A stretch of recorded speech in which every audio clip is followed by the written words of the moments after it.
45వ కీర్తన 7వ వచనం. కీర్తన 45 7వ వచనం. నీవు నీతిని ప్రేమించి భక్తిహీనతను ద్వేషించుచున్నావు కావున దేవుడు నీ దేవుడే చెలికాండ్ర కంటే హెచ్చగునట్లుగా నిన్ను ఆనంద తైలముతో అభిషేకించి. హల్లెలూయా. దేవుడు నీ దేవుడే చెలికాండ్ర కంటే హెచ్చవునట్లుగా. చెలికాండ్ర కంటే నీతో ఉన్నవారి కంటే, నీ బ్యాచ్ కంటే, లేదా నీతో ఉన్నవారి కంటే నీవు ఉన్నతంగా వెళ్తావు. చూడండి, అభిషేకం లేనోడికి అభిషేకం ఉన్నోడు తేడా ఏమిటంటే, అభిషేకం ఉన్నోడు చాలా వేగంగా పైకి వెళ్ళిపోతాడు. బైబిల్ చెప్తుంది, నేనన్న మాట కాదు. నీ చెడికాండ్ల కంటే ఎంతో హెచ్చుగా హెచ్చించబడుతున్నావు.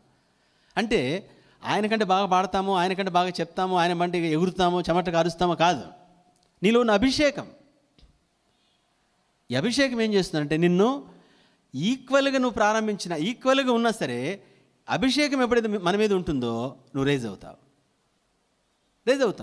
ఎందుకంటే మీకు అందరి చూడండి, ఒక 10 మంది నిలబెట్టాము ఇక్కడ రేస్లో. 10 మంది పెట్టాం వరుసగా, పరుగు పందాలు పెట్టాము అనుకోండి. 1 2 3 అంటే పరిగెత్తాల. అందరూ అదే ఉన్నారు, అదే ఏజ్, అదే పర్ఫార్మెన్స్ అంతా ఉంది. అయితే మామూలు పరిగెత్తే ఎవడో కూడా మామూలుగా వస్తుంది. అయితే ఈ అభిషేకం ఉన్న వాళ్ళు ఏమిటంటే అసలు ఎవడు ఏ విషయంలో కూడా రీచ్ కాలేనంత వేగంగా వెళ్ళిపోతున్నాడు. చూసేవాడు ఏమిరా వీడు అంటే, అసలు మనిషినా వీడు అంటే సూపర్ న్యాచురల్ పని చేస్తుంది. కాబట్టి హెచ్చింపబడతాడు. కాబట్టి మన రంగంలో మనం బహుగా హెచ్చించబడతాం అభిషేకం ద్వారా. కాబట్టి ఇతరుల కంటే నువ్వు హెచ్చించబడతావు. ఇది అభిషేకంలో వచ్చే లాభం. తర్వాత ఇంకొక మాట చెప్తాను, అదే వచనం చదవండి. కీర్తన 45 7. నీవు నీతిని ప్రేమించి భక్తిహీనతను ద్వేషించుచున్నావు కావున దేవుడు నీ దేవుడే చెలికాండ్ర కంటే హెచ్చగునట్లుగా నిన్ను ఆనంద తైలముతో అభిషేకించి ఉన్నాడు. హెచ్చగునట్లుగా నిన్ను ఆనంద తైలముతో అభిషేకించి ఉన్నాడు. దాని పేరు ఆనంద తైలం. అంటే అభిషేకం ఉన్నవాడు ఎలా ఉంటాడంటే ఆనందం తగిన వాళ్ళలాగా ఉండడు. కొంతమంది అంటే ఏమిటా మట్టి తిన పాములాగా అలానే ఎక్కడ చూస్తే అంతే, ఎక్కడున్నా అలానే కోమా పేషెంట్ లాగా ఉంటారు అన్నమాట. ఎప్పుడు చూసినా మైల్డ్గా నీరసంగా ఎంతో అట్లా ఉండరు. అభిషేకం ఉన్న వాళ్ళు 80 సంవత్సరాలు వచ్చినా సరే స్ప్రింగుల మీద పెట్టుకొని ఎట్లా ఊగుతారో అట్లా ఊగుతుంటారు అన్నమాట. 80 ఏళ్ళు వచ్చినా సరే. 80 ఏళ్లలో కూడా ఏమన్నా బలం అంటే అంత శక్తివంతంగా ఉంటారు.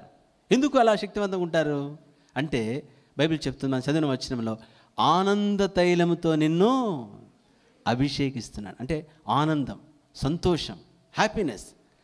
సంతోషము, హ్యాపీనెస్, ఆనందం ఇదంతా అదే. కానీ యాక్చువల్గా స్పిరిచువల్ వరల్డ్ ఏమిటంటే బ్లిస్ఫుల్నెస్ అంటే పారవశ్యత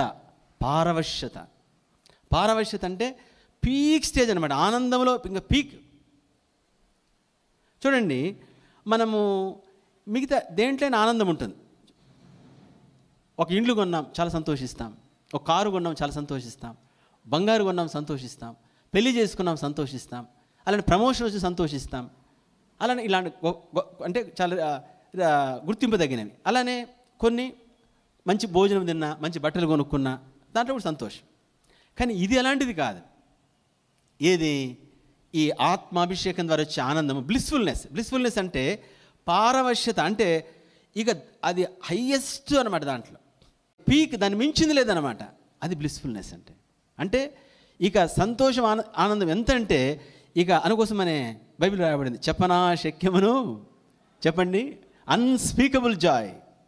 అన్స్పీకబుల్ అంటే నువ్వు నోటితో భాషతో వివరించలేవు దాన్ని. ఎంత అంటే అన్స్పీకబుల్, చెప్పన అశక్యము, మహిమాయుక్తమైన సంతోషం. అది ఆత్మాభిషేకంలో కలిగేది. ఇది ఎలాంటిదంటే నువ్వు ఏం కలిగి ఉన్నా ఇంకోటి కావాలనుకుంటావు. నీకేం కలిగి ఉన్నా, చూడండి, నా దగ్గర ₹1,00,000 ఉందనుకోండి, నేనేమనుకుంటాను, 2 లక్షలు ఉంటే బాగుండు అనుకుంటాను. 2 లక్షలు. అలానే నీ దగ్గర 5 లక్షలు ఉన్నాయనుకోండి, ఒక 6 ఉంటే బాగుండు అనుకుంటాం. 6 ఉన్నాడు, 7 కావాలంటాడు. 7 ఉంటే 8.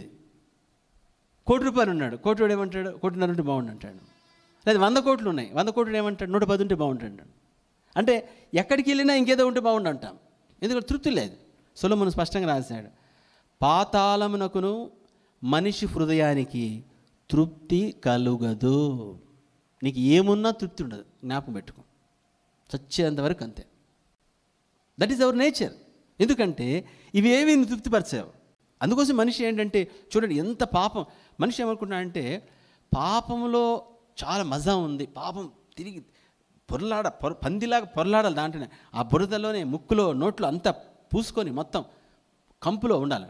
ఎందుకంటే అప్పుడు మజా అనేసి. ఎంత పాపంలో పొరలాడినా ఏ రకమైనది ఉపయోగించినా మనిషిలో సాటిస్ఫాక్షన్ లేదు.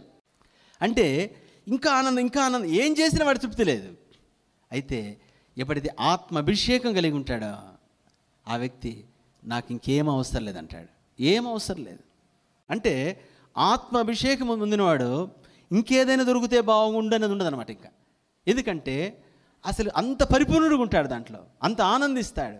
అంటే ఆత్మాభిషేకం వలన దైవిక ఆనందం ఉంటుంది. అలానే సంతృప్తి. ఎంత సంతృప్తి అంటే అనుకో చెప్పా కదా, చెప్పన అశక్యము అన్నాడు ఆ మాట. చెప్పన అశక్యం, అది ఎలా వర్ణించలేం. మీరు అన్నచ్చు ఎలా వర్ణించలేమన్నారు కదన్నా, ఇంక వర్ణించేది ఎందుకని అంటే మనం ఎలా పొందుకుంది కాదు కాబట్టి. అంటే పొందుకున్నోడు మాత్రమే అర్థమవుతుంది, ఇంకో ఎదుటివాడికి చెప్పలేడు. అది ఆత్మ అభిషేకములు అది ఉంది. అర్థమైందండి. దైవ అభిషేకము చాలా శక్తివంతమైనది. అభిషేకం ద్వారా ఇతరుల కంటే హెచ్చించబడడం, అలానే తర్వాత అభిషేకం ద్వారా గొప్ప బ్లిస్ఫుల్నెస్ అంటే పారవశ్యమైన ఆనందం. దాంట్లో పరవశిస్తావు. అంటే పరలోకంలో నువ్వు అడుగు పెడితే ఎలా ఉంటావో అంతరంగం నీళ్ళు అంత నాట్యమాడుతుంటుంది అంతరంగం. అర్థమవుతుందండి. కాబట్టి ప్రభుని స్తుతించి ప్రభుని ఆరాధిస్తాం. ఆత్మాభిషేకాన్ని బట్టి కృతజ్ఞత చెల్లిస్తాం.